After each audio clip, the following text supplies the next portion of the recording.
20 minutes. But right now, let's have this very important conversation. Let's inspire. Let's talk about alcoholism. And the best person to have this conversation with me has got to be Mr. Daniel Orenge, founder of D_Man Wellness. Mr. Daniel. Hi. How are you doing?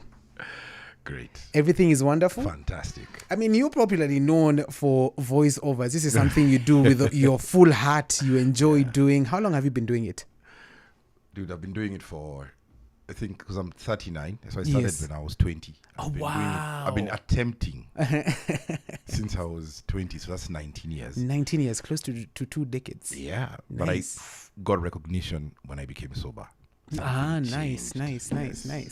I love that. So alcoholism is something that you advocate for and you talk about wellness in men. You have faced it, yeah? Yes. You have gone through it. Talk to me about your journey.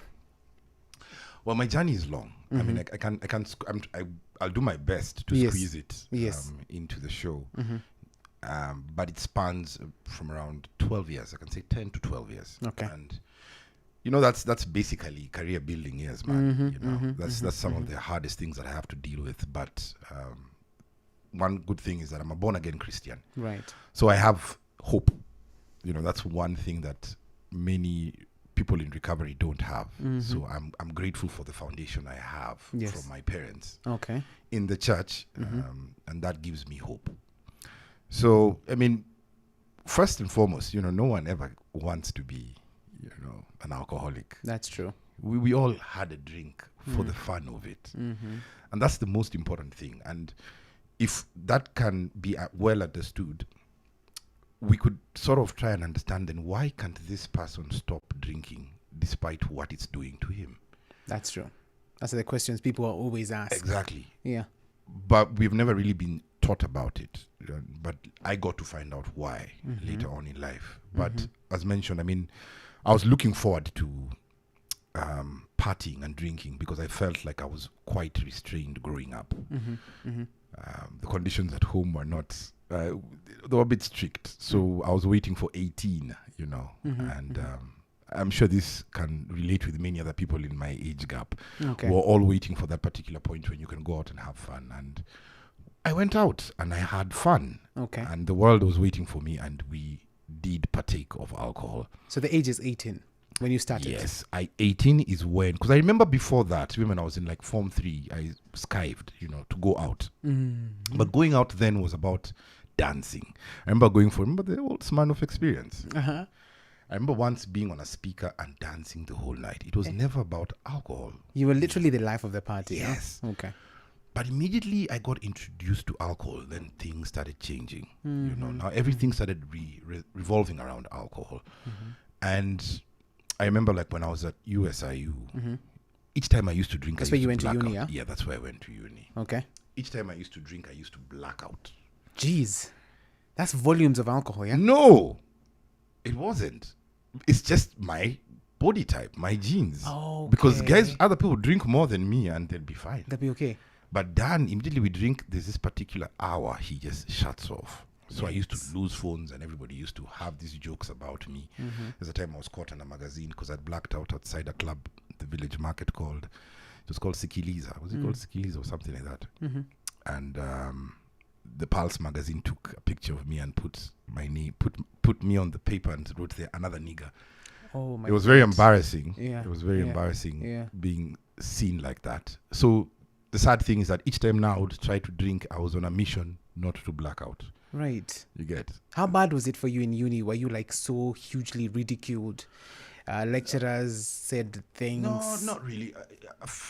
There was some level of control then. You know, through addiction, you go through some cycle. Okay. So in uni, it was regular use, and then it slowly transitioned to risky use. But I had a balance of things in the sense that I loved sports. Okay. And since I couldn't play rugby for reasons that I don't really have to mention, I went into gym. The gym was nice. The gym was friendly. The gym was available.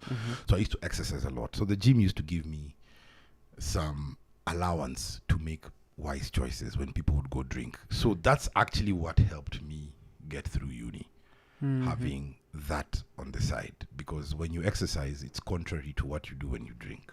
Okay. You're Okay. able to think twice and say, I'm not going to drink today, I'm just going to go. But immediately I would fall into the bandwagon and we go and drink a bottle of Kenya cane. That's it. That's it. For another 3 or 4 days, would be looking for alcohol, and then you try and break out of it on Monday by going to the gym again. So that was the cycle. So I was ridiculed for the blacking out. But then everybody used to just think that it's just fun. This guy just likes to have fun. So it was normalized. And those were red flags. And for anyone listening to me, if you find yourself blacking out a lot, that's a red flag. Your body is telling you something. Listen, you need to take great caution. I'm not doing okay. Yeah, that means you're just slowly transitioning down the cycle of addiction, because there are different stages. It's normally normal use, then regular, then risky use, then dependency, then addiction, then rock bottom. So I was slowly going through that, but I didn't have the knowledge, And even though somebody was going to come talk about alcoholism, I don't think I'd have gone unless you packaged it very well. Yeah. Interesting. Yeah. So blacking out to the side, you're in uni. Was it sort of like affecting your classes, your performance as well? Did you ever get to a point where now your parents are involved? Not because of the alcohol, but of course, yes, the alcohol did influence my capacity to perform. There were nights, I think there was also a level of not being serious that I had, to be honest, because I really fell in love. It's like somebody who has just been released from prison. I really fell in love with the nightlife. Yeah. So once that is part of you, your academics definitely will. They dwindle. Yeah, they dwindle. And there was a point I remember my mom had to come to school because she was someone that my grades now are not up to speed. So I had to come and sign something and promise that I'm going to bring my grades back up. And of course, I also took longer to finish from uni. Okay, so normally it's 4 years. 4 years. I took 5.5. Yikes. There's a time my dad told me to take a semester off. Think about what you want. Don't waste my money, Yeah. And I used to really try. There are times I'd come back and I'd be like, I'm off this alcohol, and I'd stick to the gym. But all it just takes is one drink. Then you're down. That's Let me know, though. Let me know. As soon as you've, gone through this very bad experience, to an extent where you black out, after like 2-3 days and then you're sober, what was going through your mind? Are you happy with yourself? Are you battling with, I don't want to go back there, and then you just find yourself there? What exactly are you thinking at this time now? You're sober, you've not drunk, but you're still in this, rabbit hole. We used to have this, people used to laugh whenever you'd say, I'm not going to drink again.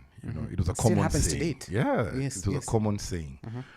But then it was about the lifestyle. I could have stopped drinking. There was opportunity to stop drinking. Yes.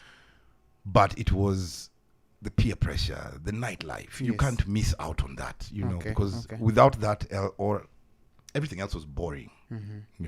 Because once you've already discovered this side of life and you feel like you've been caged, that's it. And that's something I'm very cautious about, even when I'm raising my children, that they should be able to enjoy home. Because I had friends I used to see students who gladly go home on Friday. Gladly and smiling like I'm going home. But for you, it's not normal. What am I going to do at home? You want to get out even though you don't have money. Yeah. By all means, guys used to make fun of me because of that, because I'd be in the club and I'm high and I don't have cash. But I just wanted to be out. So there were times, of course, I'd think about how many phones I've lost. Then I used to, there's a time I used to get some attention from ladies. Okay. And of course, immediately the lady likes you when she sees you drunk. It's a wrap. It's a wrap. So it's a walking red flag. Yeah. So you would regret some of these things, but I didn't really have a plan on how to stop it, because it was a lifestyle. But slowly the addiction was crippling in as I was getting to the point when I was about to finish university. Fortunately, in uni, you're dependent on your parents, so everything has a soft landing. Yes. Yeah. Okay. But soon after that, that's when now things went south after we finished uni. In 2023, we say ilikuramba. All right, we go into music. Some charisma with Sinanoma. Come back in just a bit. If you have any questions at Nation FM KE on